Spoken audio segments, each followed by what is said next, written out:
Vždy vlhké kamenné steny, kde tu zrútené podpery či prevalené stropy, dlhé štôlne na mnohých miestach zaliate vodou.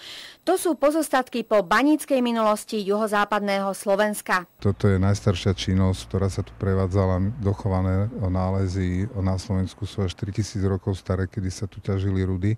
V roku 1100 až 1200 prichádzali nemeckí osadníci, ktorí zriaďovali na Slovensku banské osady na Spiši, v Banskej Bystrici a v neposlednom rade aj v Pezinku. A tuto sú vlastne prvé zmienky o ťažbe zlata v Malých Karpatoch. Aj v lesoch pod Pezinskou Babou sa nachádzajú staré banské štôlne. Niektoré boli prieskumné a v niektorých sa ťažili rudy. Okrem piritu, antimonitu, zlata sa ťažili napríklad aj mangán v oblasti Lamača, Stupavy, Jablonového. Potom napríklad významné suroviny, ktoré sa tu ťažili, bola napríklad bridlica z Mariánky.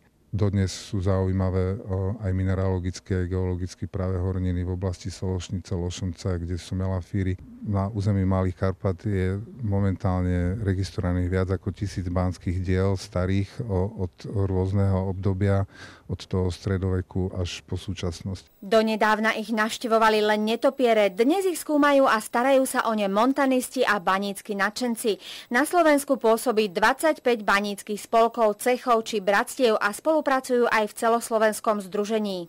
Prevažná časť členov spolkov je ešte bývalých aktívnych baníkov, čiže sú to v podstate pracovníci, ktorí zažili prácu ťažkú v banskom priestore. Poslaním a cieľom je udržiavať, obnovovať banícke tradície. Podnetom vlastne na vznik toho nášho spolku bolo v roku 2005 znovu objavenie jedného banského podzemného diela, ktoré bolo v pivnici, ktorá bola dovtedy všeobecne známa.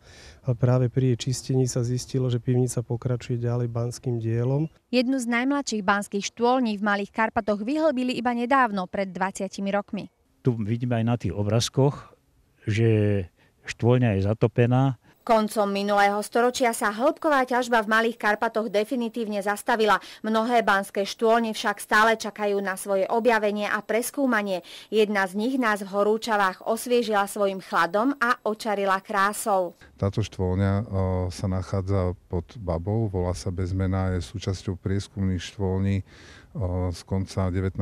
storočia. Koľko kilometrov týchto chodieb sa nachádza v Malokarpatskej oblasti? Diela, ktoré sú v tejto oblasti a v oblasti Perneka, majú desiatky kilometrov. Sú to naozaj rokmi vybudované štôlne, ktoré už teraz slúžia ako odpočinkové miesto pre netopierov, ale napriek tomu akože svojou históriou a významom je to zaujímavé dodnes. Pozor, bude spadnutá stropnica. Pri prieskumných prácach sa našli napríklad kladívka, ktoré sú neoddeliteľnou súčasťou toho banského života. V štôlni sme objavili grafitovú žilu a vidíme tu zárezy po ručnom opracovaní. Toto je to priestor, tu brali vzorku. Niektorí návštevníci prichádzajú do štôlní za dobrodružstvom alebo romantikou, mali by však vedieť, že je to nebezpečné. Každý vstup do podzemia je veľmi nebezpečný, pokiaľ nie je to dielo zabezpečené. Banícku minulosť Malých Karpát dnes na obočí Pezinskej Baby pripomína banský náučný chodník, ktorý Malokarpatský spolok otvoril iba nedávno v máji. Čo vlastne banských nadšencov do podzemia priťahuje? Je to neskutočne príjemný pocit prechádzať sa takýmito priestormi, vnímať ich krásu a našich predkov, ktorí dokázali za oveľa ťažších podmienok vybudovať neuveriteľné diela a neuveriteľné krásne.